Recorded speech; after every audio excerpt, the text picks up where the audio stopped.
Okay, so we continue forward where we had left off in the last class. This is just to summarize what we had seen, that to summarize, our repeated application of the argument of symmetry has established that the circular shaft must deform such that each plane cross section originally normal to the axis remains plane and normal and does not distort within its own plane. Okay, so we have seen all that right now. I mean, there were several arguments made. So the plane cross section originally normal to the axis remains plane and normal and does not distort within its own plane. Okay, so that's one part of it. And the symmetry of deformation has not ruled out a symmetrical expansion or contraction of the circular cross section or a lengthening or shortening of the cylinder. Okay, we never said that this shaft cannot be like this or be like this. Okay, we never, I mean, we could not do that.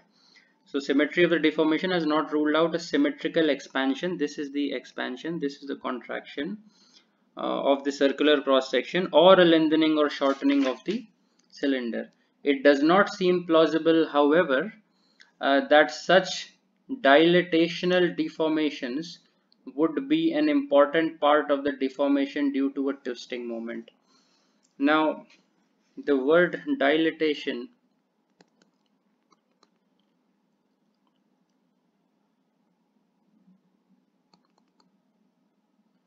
is about this change of shape or distortion. Let me just use this word. Okay, it is this change in shape which is which we are referring to. I mean, change in these dimensions which we are referring to, and this does not seem that in the case of twisting it, I mean, if you are pulling this rod, then yes, I mean, then definitely this is an important thing to consider if you were pulling it. But in torsion, we do not anticipate that such a deformation would be important due to twisting alone. And then we shall make an assumption over here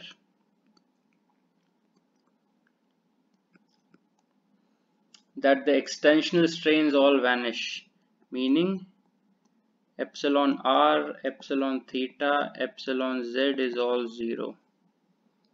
This is again an assumption of this. Okay, it's not like a direct derivation, but this is reasonable in the sense that in torsion or twisting we do not anticipate such sort of a deformation. So yes, that's where we can make this assumption. So it will turn out that on the basis of this assumption we shall carry out a consistent theory which meets all the requirements of the theory of elasticity, provided that the amount of twist is small. So just like you had small displacements and small strains in the earlier discussions, this time you would want the amount of twist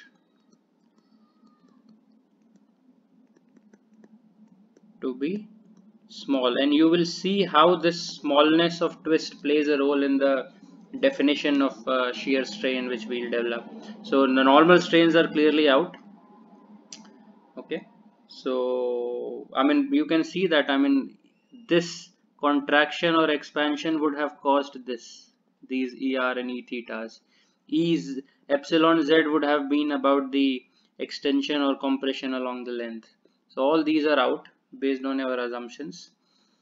And you can visualize this as well. I mean, try to take any piece, I mean, a pen around you, I mean, not pen, it's hard to do that, but anything which you can twist easily. Okay, and then you will see that it does not really extend or compress much, and it's reasonable to ignore these strains. Okay, So again, I mean, for an extreme case, you can consider for most materials, this twist is actually small. For most solids around you, plastics, metals, or any other ceramic and whatnot, it will all be small. Exceptional cases are again rubber. Okay, say the eraser with which you erase the pencil markings, that is an example, and that if you try to twist, it will twist a lot. It will have a lot of torsion. So that is an extreme case, and that is not something which we want to cover in this course. Okay, so we want the torsion to be very small. Okay, so with the assumption that the extensional strains vanish,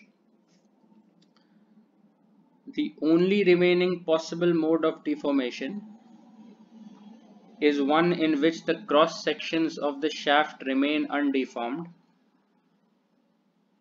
but rotate relative to each other. So you have already seen this,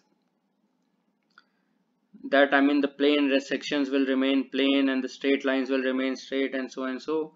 So what are the possibilities of a deformation? You have already ruled out the radial and the angular and the along the axis strains, the normal strains. So what is the possibility left? The only remaining possible mode of deformation is one in which the cross sections of the shaft remain undeformed but rotate relative to each other. So let's look at how that looks like. This deformation is pictured in figure 6.8.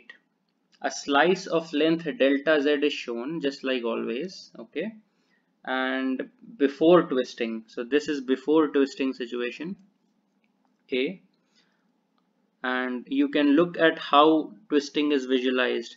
So consider this plane OEAD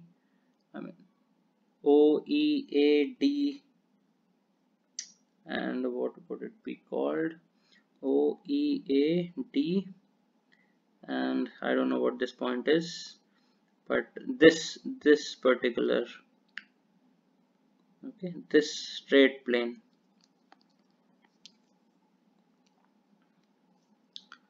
Okay, now after deformation is what we want to after deformation is shown in figure B, and there is clearly no torsional moment applied right now, but it will be. And the bottom section has rotated through the angle phi, and the top section has rotated through an angle phi plus delta phi. So let me just show how that looks like. So this was your original plane, and this is one sort of part of this shaft which you are interested in. Okay, I hope you can see these drawings. Okay, now the origin and everything else is shown.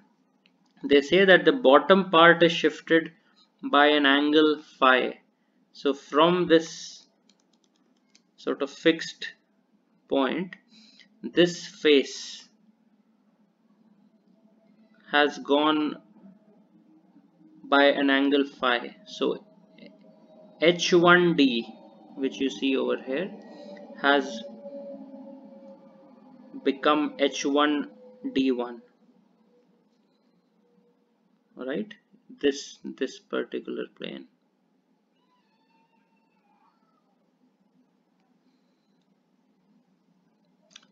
And the upper part of it, let's say this AE, has actually become A1E1, and this A1E1, in addition to phi, there is also a delta phi term, and that is what they mean. So this AE has actually become A1E1, and so it has moved phi plus delta phi, this part, and the bottom has moved by phi only. This is what we mean, that the only remaining possible mode of deformation is one in which the cross sections of the shaft remain undeformed but rotate relative to each other. So this is the relative rotation which you can see, and the relative rotation causes the rectangular element EFGH to shear into parallelograms EF1GH1. So let me just draw those parts again. What does the rotation look like? So EFGH is the rectangular element. EF, sorry.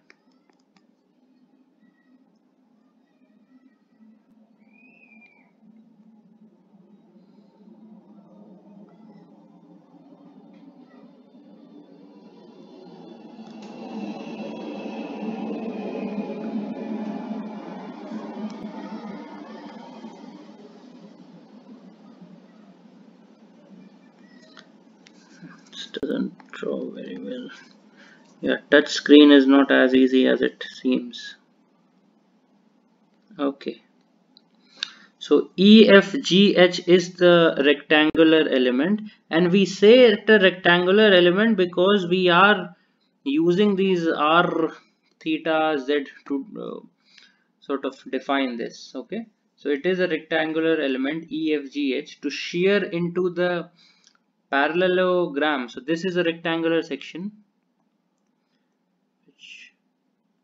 which has become like a parallelogram EF1GH1. So let's look at this. E1 F1 G1 and H1. So this has become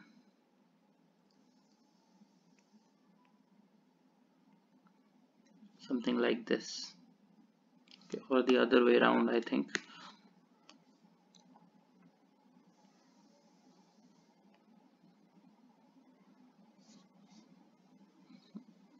Okay, something like this. So this has become this. So this is called this shear. This is the shearing which you observe in this one. Now you might always ask, I mean, how do we know it's exactly rectangle? I mean, it's not exactly rectangle, but once you visualize this from this side, this curved surface, I mean, just like this curve, if you see from this side, will look like a straight line. Similarly, this EFGH will also look like a rectangle if you see from this side. Okay, and the same you are applying by looking at this. So look at it from the front, and then it would look like this parallelogram. Okay, so this is what the shear which has happened, and clearly there is a change in the, I mean, the parallel lines are no longer parallel. So that is where the shear has come into the picture. Okay, the originally right angle EHG. Let's look at the originally right angle EHG. So this is a curve, but this tangent over here, okay, that will look like a, because it's a rectangle, it will look like this one. Okay, EHFG, and this would be E1 F1 G1 H1. Okay, something like this. So the originally right angle EHG is sheared into an acute angle. Okay, so perhaps I should have drawn it in this way, and then this would have remained the same. Okay, so this has become into this.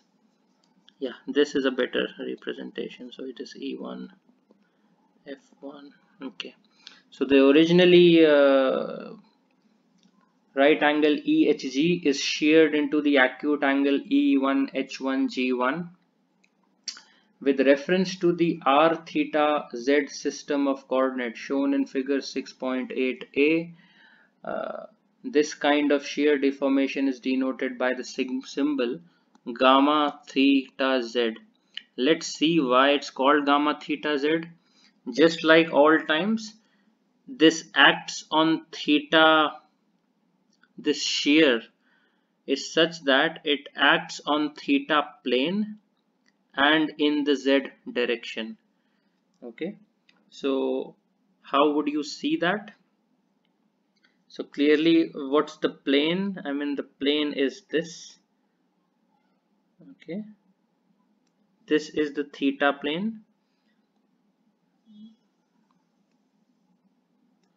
This is the theta plane, and like this is the r plane.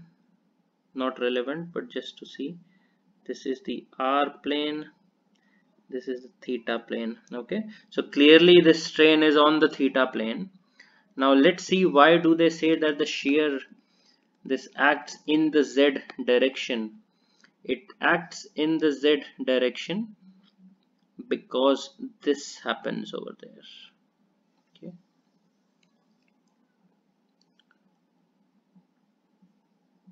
I mean, if it was acting, if it was gamma theta r, then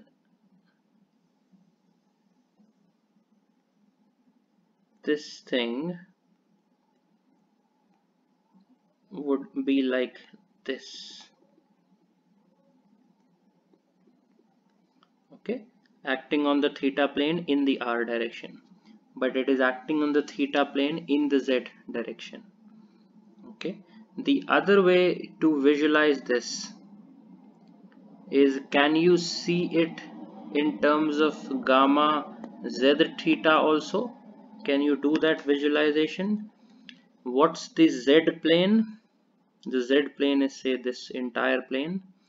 Okay, and in the theta, so if this is the z plane, okay, and you have something in the theta direction, so this is the one. So I think this is a better visualization, gamma z theta. At least it is less confusing. I mean, the previous one is also correct, but this is easier over there. So this is the z plane, as you know, this is like z equal to something, this entire plane, and if you consider this point to be a reference point, the theta direction is like this, and this is what exactly happens over here, that there is a small shift in this direction. So that is gamma z theta. Either ways, the measure of it will be the same.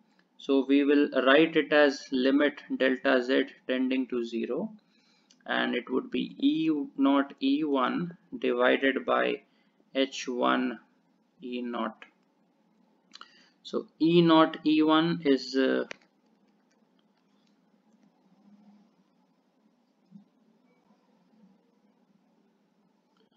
E naught E1 is this part, it's this arc. I mean, E naught E1 is actually an arc. You can approximate it as a tangent if the deformation is small, and H1 E naught is this. Okay, so it's the same like shear angle. So this is like, this is the angle which you try to measure. This was originally 0. I mean, now this has become this angle. So this would be equal to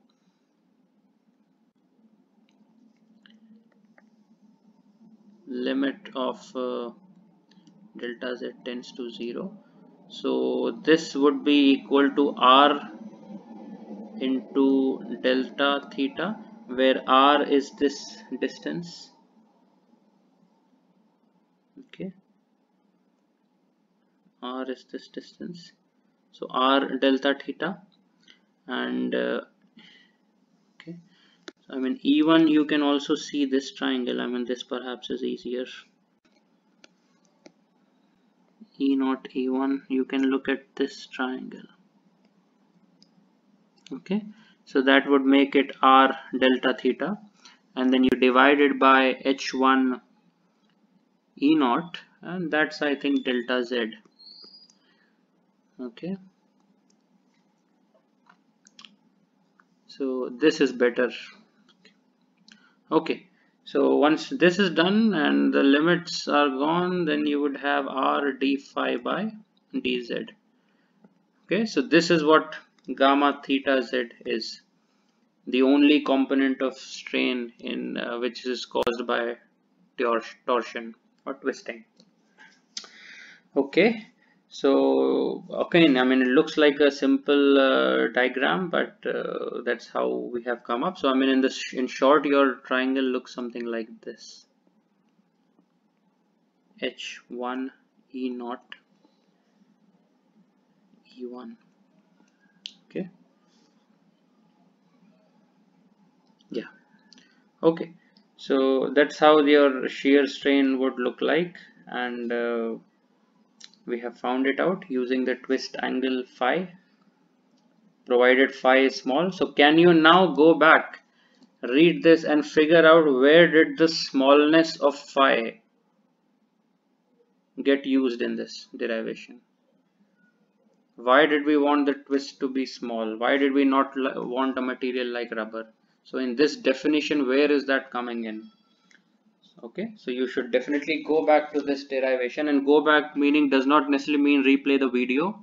Please go back to the text of your book, read it, understand it, and then you should be able to come back to this. Okay, now it is important to emphasize that this states that the shear strain varies in this equation. This tells you that the shear strain varies in direct proportion to the radius. Okay, so if your radius is in a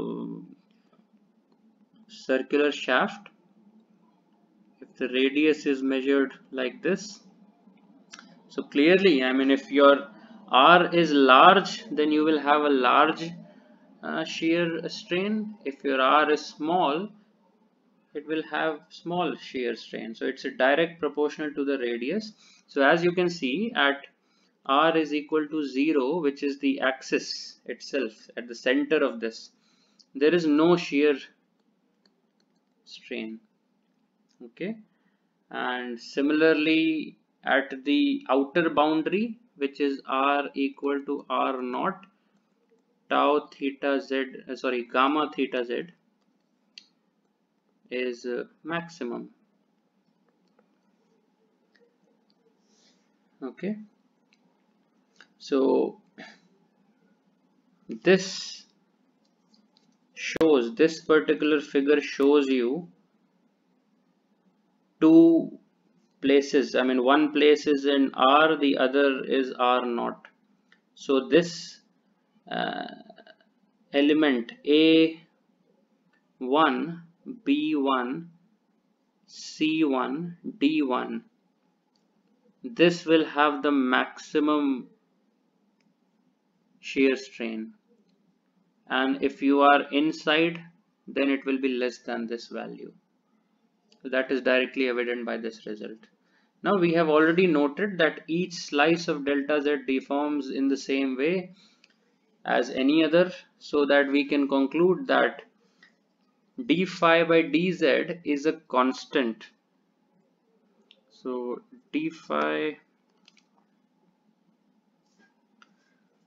so let me just write that gamma theta z is equal to r d phi by, sorry, not d phi, d phi by dz. So where phi is the amount of twist. Okay, you should remember, I mean, please don't confuse between theta and phi. They are very different things. So phi is the amount of twist. Okay, so I mean, where were we were? Okay, so as each slice will deform in the same way as any other, we can conclude that d phi by dz is a constant along a uniform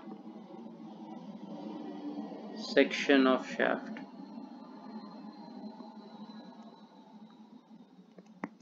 subjected to the twisting moments. Okay, so this is actually a constant value.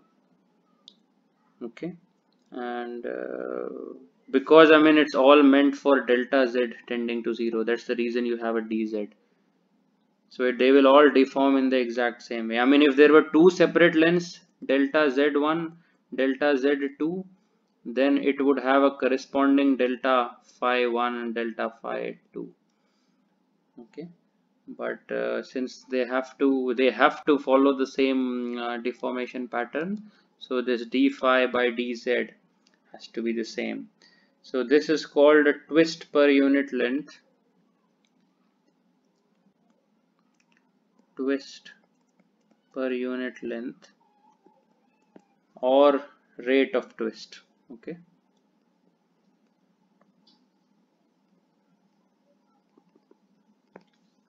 So returning to figure 6.8, we can see that our assumption regarding no distortion within the plane of the cross section implies that the right angle DHG goes over onto the right angle D1H1G1. So we'll have to come back to this one. Let's rub this one out.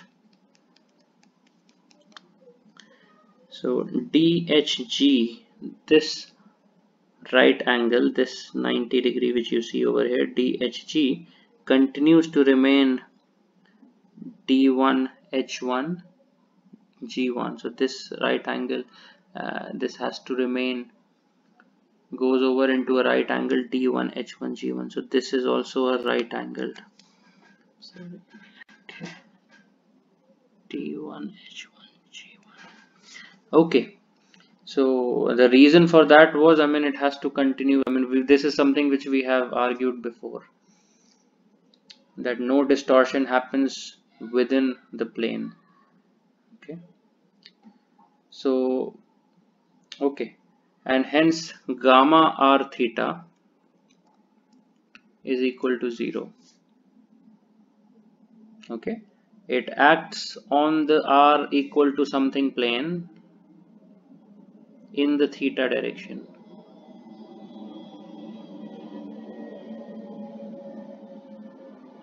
I think I had made a mistake earlier when I was trying to tell you that this is actually the r plane. Okay, maybe I had told you this was the r plane. That wasn't correct, so I apologize for that. Okay, so gamma r theta is equal to 0. So on the r plane, this is because this plane is actually equal to r equal to something, and in the theta direction would mean this direction. So because this 90 degree has to remain 90 degree, no angular change, this is gamma r theta. And similarly, let's go back to gamma theta z. So theta plane should be theta equal to something, should be actually this, and in the z direction is somewhere over here. So this is gamma theta z. Okay, so please verify this once more, and I'm sorry for the error which I had made earlier, but I don't think it was a big problem in the overall scheme of things. So that's where knowing and thinking carefully helps, and as it has helped me, you should also follow a similar practice. Don't convince yourself unless you are actually convinced by it. Okay, so that explains why gamma r theta is equal to 0, and also the right angle EHD goes over into the right angle E1H1D1. So EHD, let's look at what EHD is. This one, EHD, goes into a right angle E1H1D1. So hard to show that over here, perhaps nothing is too hard. E1H1D1 is still a right angle triangle.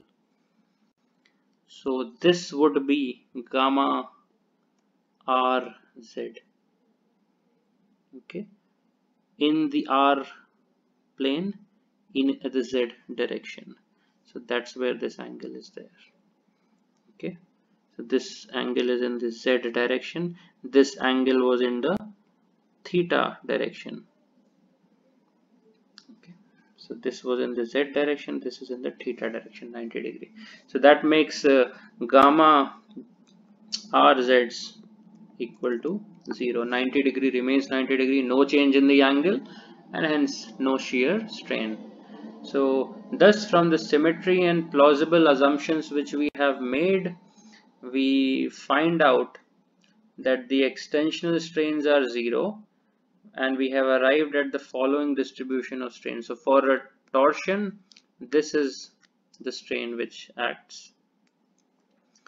Epsilon r is equal to epsilon theta is equal to epsilon z is equal to gamma r theta equal to gamma r z is equal to 0, and gamma theta z is equal to r d phi by dz.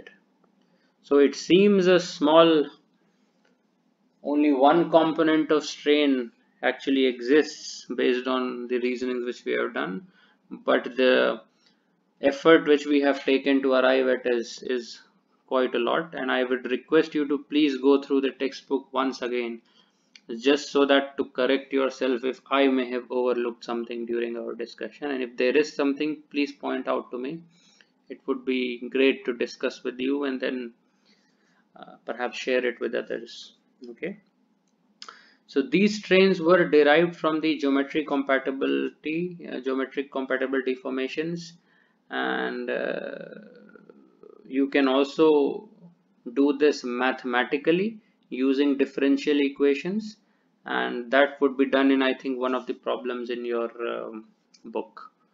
Okay, so you will do that mathematically. We had done this physically using geometry, which helped us in visualization, but there is also a mathematical way of doing it, which you will do in one of the problems. Okay, so let's now turn our attention to the next sort of topic section, whatever you would want to call, is the stresses. So until now we have only discussed the so-called strain deformation. Okay, remember 2.1 had 3 parts: force equilibrium, strain deformation, and then the third was the relationship between stress and strain. So the strain deformation part is done. We have related the strain to the displacement, which is the angular rotation. Now we would want to find the stress. Okay, first part of it, and that, sorry, the last part of it, which is the stress strain relationship. And after this we will go to the equilibrium one. So the order, as I've said, keeps on changing. So stress strain relation in this case. Okay, so this was equation 6.2. Now in deriving this 6.2, what were the restrictions on the material? The restriction was definitely that there has to be an isotropy. Please go back and recall where isotropy was used in deriving this. Exactly where, which argument required it to be isotropic. But the material itself could be elastic, plastic, linear or non-linear, and that is what the fun is about the theory of strain and the theory of stress individually. They don't really care about the material. So the material in the previous derivation which we have done could have been elastic or plastic, linear or non-linear. I mean, there was no assumption for a linear or a non-linear material. But right now, because we want to find a relationship between stress and strain, we'll restrict ourselves to the Hooke's law, which was linear elastic material. Okay. Now we would want to just use the Hooke's law in the cylindrical coordinate. I think somewhere in chapter 4 you have already done this. We have already discussed the Hooke's law also once again in the cylindrical system when we were discussing the thick cylinder problem. So you would just put in the strain values from 6.2 and get the stress values. So sigma r will be equal to sigma theta will be equal to sigma z will be equal to tau r theta will be equal to tau r z will be equal to 0, and tau theta z will be equal to g into gamma theta z will be equal to g r d phi by dz. So g, which is the constant over here, is called a shear modulus. Okay, we have seen this, I think, at some point, and it is also a material property. Remember, isotropic material only has two independent constants. So if you see a E, nu, G or anything else, I mean, they also have Lame's parameter like lambda and mu. All of them are related to each other in such a way that there are only two independent material constants for isotropic linear elastic solid. So okay, so G is another new parameter. It's a shear modulus material property, and this state of stress is illustrated in figure 6.9a. So if you look at 6.9a, you have this situation in which tau theta z is the only stress component. And how does tau theta z act? Well, you take the z plane or tau z theta, either ways. So that's, as I had said, was easier. You take the z plane and allow it to act in the theta direction. So this becomes your tau z theta, okay, or tau theta z because of the sameness over here. And it's the only stress component acting on the small element referred to the cylindrical coordinates. So this is the case over here. The stress components acting on a cross section of the shaft are shown in figure 6.9b. The only component acting is the tangential shear stress component tau theta z, whose magnitude varies linearly with the radius as given. Okay, so this, as you see, varies gr d phi by dz. So if your r is equal to 0, so this diagram shows you the magnitude. So the shear stress is 0 at the center and maximum at its periphery, and it varies linearly, as you see, like this. It increases linearly because this is a linear relationship. Okay, so this is a very simple part about this, the stress strain relationship. And 2.1 requires one more discussion, which is about the equilibrium, which we intend to do right now. And let's see how we can do this part. Okay, so what I'll do now is I'll just rub this, okay, since we have written what tau z theta is, and every other stress component is 0. So let's discuss section 6.4, the equilibrium requirements, the third and the remaining step of 2.1.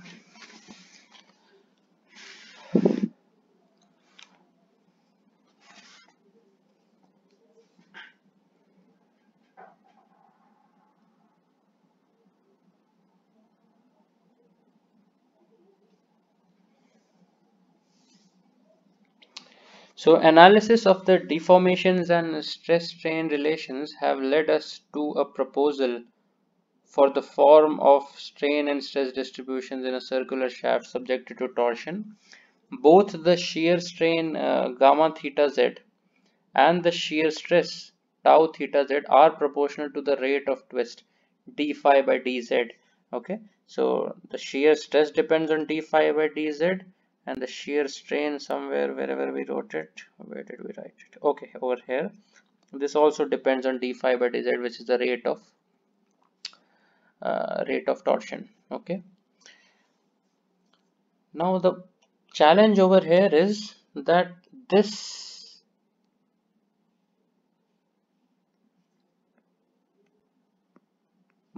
in finding both the strain and the stress, this is actually unknown as of now. So d phi by dz, what is this? I mean, what is the value of this? So we have, that is what we want to do in this particular section. Okay, so first of all, we note that the stress distribution given by 6.3, so 6.3 was this, okay, and the others, all other stress were 0, so this was 6.3. We note that the stress distribution given by 6.3 and shown in figure 6.9b over here, okay, leaves the external cylinder surface of the shaft free of stresses, as it should. Okay, so inside the shaft, each element inside the shaft, each element such as that shown in figure 6.9a is in equilibrium because the shear stress tau theta z does not change in the theta direction. Okay, you can see that tau theta z is this. It does not depend on theta anywhere. It only depends on r. Okay, so that is the meaning of this statement. The shear stress tau theta z does not change in the theta direction. And physically the reason of that is symmetry. I mean, every time you have this circular or cylindrical symmetry, your results are always independent of theta. So at any theta, for a given r, at any theta you will get the same values of stress. And we have seen that in the thick cylinder, which results of which we directly took and plotted in one of the earlier classes. And also tau theta z does not depend on z. I mean, again, you can confirm that by this equation. There is no z on the right hand side of this. So tau theta z does not depend on theta, nor does it depend on z. And the reason, physical reason for not depending it is again because of the uniformity of the deformation and stress pattern along the length of the shaft. The idea was that no matter where you make that cut to get your delta z, everything should remain same in terms of deformation. And if the deformation is the same, the stress will also be the same. So since this delta z could come from anywhere at any length, you cannot have a z dependence over. That's the physical reason. Mathematically, that also reflects in the equation. The shearing stress is therefore the same on each z and theta face of the element in figure 6.9a. So tau theta z will be the same for each z and theta face in figure 6.9a, and thus the element is in equilibrium. We can also show that the stress 6.3 satisfy the equilibrium equations. That will be one of the problems, I think, which you would be doing, which is problem 4.4, I guess. Yeah, or you would have done it by now. Okay, so how would you want to write this equilibrium equation? I mean, there's only one shear force acting. So on each cross section of the shaft, the resultant of the stress distribution must be equal to the applied twisting moment. So you integrate, because of the rotational symmetry of the stress distribution shown in figure 6.9b, it is clear that the force resultant must be 0. Okay, so there's no point in going into the force distribution.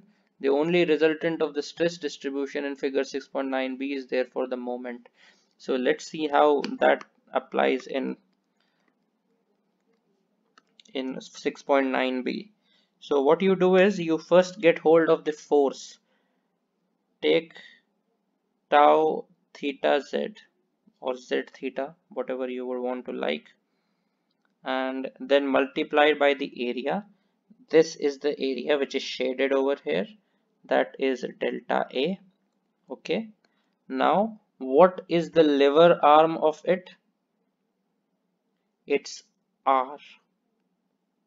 This gives you the moment. And you integrate that over this area A, which is for this whole face.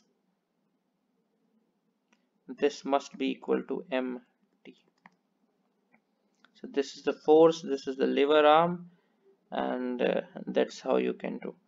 Okay, so sorry, this when you apply as a limit, this you can write as a dA. Okay, so this is how you can balance the, I mean, write the force equilibrium, or sorry, moment equilibrium, because the force equilibrium is already taken care of in this case.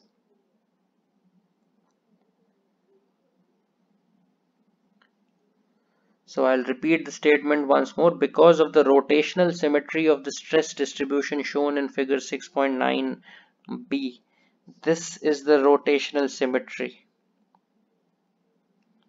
I mean, you will get the exact same triangle no matter where you go. Okay, so it is clear that the force resultant must be 0, so you don't have to worry about it. The only thing which you must take care of is the moments over there. Okay, so this is where we sort of end today's class. Okay, slightly shorter than the other classes, just because the next part is about the relationship between stress and deformation in a twisted elastic circular shaft. So we know the relationship between, as of now, we know the relationship between strain and deformation, which is the rotation. We know the relationship between stress and strain, but now we want to relate the stress directly to the deformation, which is phi, and that is something which we would want to do in the next class. So that is section 6.5. So we'll discuss it over there. Okay, thank you.